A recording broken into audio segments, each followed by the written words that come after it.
Y no digamos de los grandes espacios inciertos que hay.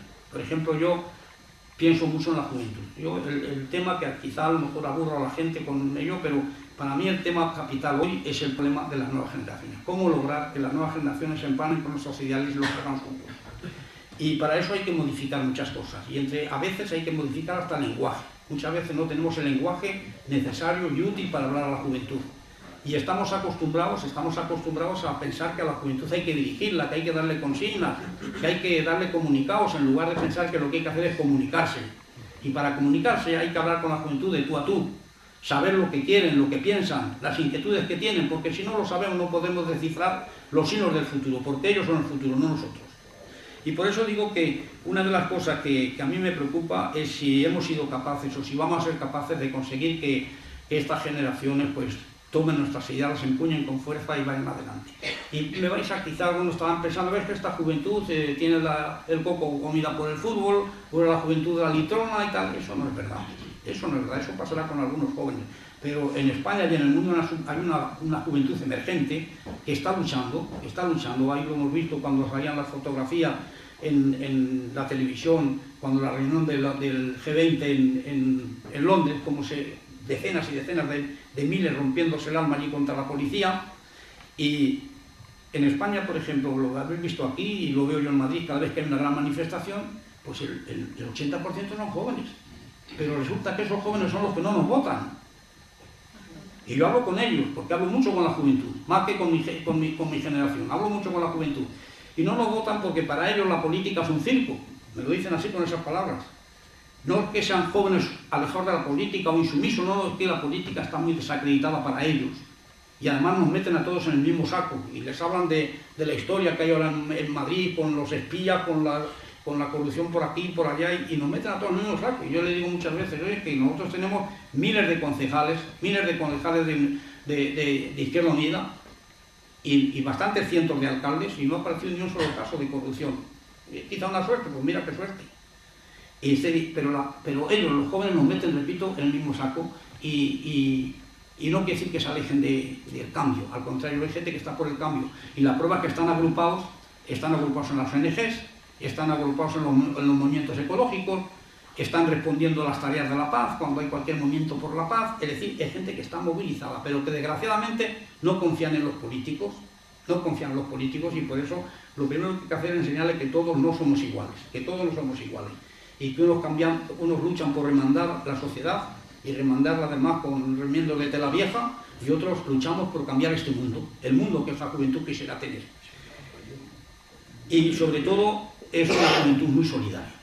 Yo los conozco, son solidarios, están tan pronto delegaciones que están en Palestina, que están en el Sáhara, es una juventud solidaria.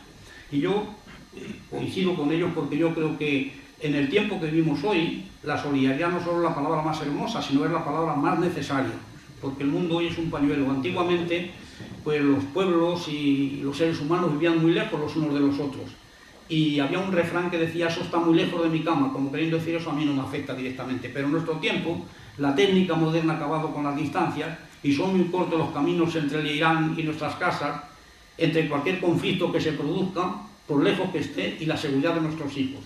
Eso, y cualquier decisión perversa o errónea en el mundo que vivimos hoy puede terminar incendiando nuestra casa.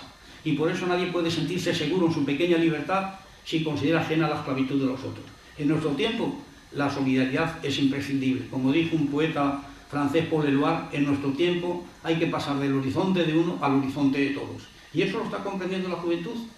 Y nosotros también, por supuesto, los veteranos también, pero la juventud, sobre todo, está en cabeza de esos movimientos solidarios con otros pueblos que sufren o por las cosas que en España mismo no van bien y quisieran que fueran de otra manera. Y yo estoy tan preocupado del tema de la juventud que hablo mucho con los camaradas de mi generación, con los dirigentes de mi organización, y les digo que no hay que atrincherarse en nuestra doctrina. No hay que atrincherarse, porque yo soy comunista, lo digo siempre, pero no soy un comunista de cuartel, soy un comunista abierto también a la idea de los demás, aprendiendo de las ideas de los demás sin pensar que nosotros somos el ombligo del mundo. Porque ese sectarismo muchas veces nos lleva a la inacción, a la polarización política. Y yo creo que en muchos casos, pues ya te digo que cuando somos así hombres que hemos sufrido mucho, que tenemos mucha historia, confiamos en nuestra experiencia. Yo les digo algo que quizá no es justo, pero que lo digo para levantar un poco el sarpullido. Les digo, ojo, que la experiencia puede ser también conservadora y algunas veces contrarrevolucionaria. Porque si esa experiencia que uno tiene a través de la lucha la tienes como un patrimonio personal y no la pones en orden con el tiempo que vives, automáticamente se convierte en un obstáculo frente al impulso y las iniciativas de la juventud. Lo ideal es que la experiencia de los mayores y el impulso de las nuevas generaciones pues sean una simbiosis, que luchen juntos teniendo en cuenta los que son unos y son otros, porque la experiencia evidentemente es un grado, pero si es una experiencia que la tienes ahí, ya te digo, petrificada, y sin comprender el tiempo que vivimos, sin comprender a la juventud y sus inquietudes, pues evidentemente nos convertimos inconscientemente en un estorbo, ¿no? Bueno, finalmente, porque podíamos estar hablando mucho tiempo, siempre me traigo un guión que luego ya no hago caso al guión y me pongo a hablar de lo que se me ocurre, ¿no?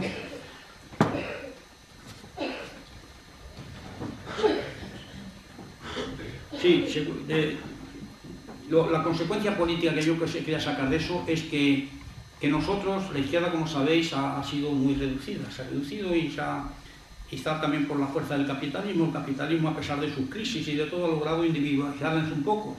Y en esto que ellos llaman, que es falso, la sociedad del bienestar y tal, es una sociedad donde la mayoría están cogidos por el cuello de su hipoteca, unos por un coche, otros por la casa, otros... Y se ha conseguido una cierta individualidad, ha conseguido atomizarnos un poco, ¿no? Por eso hay ese refrán que dice ahora de que contra Franco vivíamos mejor. Claro, contra Franco sabíamos muy claro lo que teníamos que hacer, acabar con una dictadura que no nos dejaba hablar ni pensar, ¿no? Pero ahora cada cual se ha refugiado un poco en sus intereses más inmediatos y es hasta cierto punto natural, ¿no? Es hasta cierto punto, pero ha logrado dispersarnos un poco. Y es más difícil llegar a consensos masivos de la izquierda para recobrar sobre todo los espacios vacíos que hay todavía, que nos están esperando. Cuando yo cuento casos como esa chica de 17 años y otros casos que me escriben, es que hay mucha gente, y eso sí que hay que nombrar, hay mucha gente en España y en otros lugares, pero en España hay mucha gente que sin ellos saberlo están esperando un mensaje que no les llega. Quizá porque no sabemos darle y porque no sabemos llegar a ellos. Y quizá porque estamos muy metidos en nosotros mismos, muy encastillados en nosotros mismos, en vez de abrir las puertas de nuestros castillos y salir a la calle a luchar con nuestras ideas, con nuestro pensamiento en las manos. Y eso es lo que hay que hacer para recuperar los espacios perdidos, porque hay muchos espacios que no están ocupados, que nos están esperando, pero hay que encontrar la forma de llegar a ellos, ¿no? Y bueno, finalmente yo he querido hacer un libro sencillo, para que lo pudiera leer la gente con facilidad, y yo recuerdo siempre una anécdota que cuento que en una ocasión Miguel Ángel Asturias, que era un escritor guatemalteco, premio Nobel, pues me decía, mira, yo cuando escribo un libro, tengo siempre un gran diccionario de sinónimos al lado. Y cuando veo una palabra, un adjetivo, que es suficiente, que es vulgar, que es muy conocido por la gente, voy al diccionario a encontrar uno más inédito, para así enriquecer el lenguaje y la... Bueno, pues yo he hecho exactamente lo contrario. Yo he escrito el libro con un diccionario sinónimo también cerca, pero cuando yo me encontraba con una palabra que para mí tenía significado, pero que no era del dominio público, que no era lo suficientemente vulgar para que la gente lo conociera, iba al diccionario a encontrar el más sencillo, el más conocido por la gente en general. Y por eso ha salido un libro sencillo, que se lee, no quiere decir que por eso sea malo, ¿no? Sino tiene su riqueza literaria. Yo he hablado con un profesor de literatura que dice, es muy difícil hacer un libro con esa sencillez, Y por eso digo que lo he hecho porque yo lo he hecho para que la lea la gente, no para solazarme yo en escribir una gran obra y que esto sea una aportación literaria, no. Yo lo he escrito para llegar a los demás y para que sea un mensaje y una, como decía al principio, una aportación a la memoria histórica, ¿no?